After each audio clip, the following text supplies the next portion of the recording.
Terjaring razia petugas Samapta Tipiring Polda Sumsel saat lagi berduaan di salah satu penginapan di Jalan Jenderal Sudirman, Palembang. Pasangan selingkuh ini di meja hijaukan Tipiring.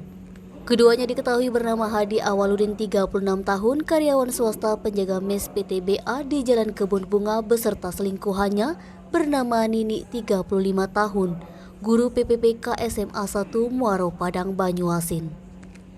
Saat dihadirkan di ruang sidang Tipiring PN Palembang, kedua terdakwa yang telah mempunyai pasangan ini mengaku sudah lama saling mengenal dari keluarga.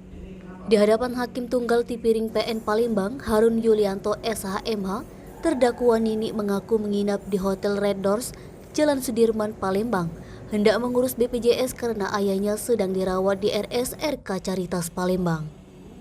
Sementara terdakwa Hadi Awaludin berdalih hendak mengantarkan sate kepada terdakwa Nini.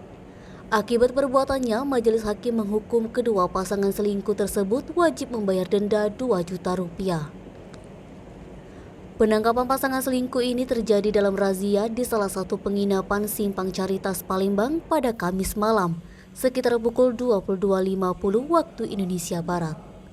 Fadli, Sumeko TV melaporkan.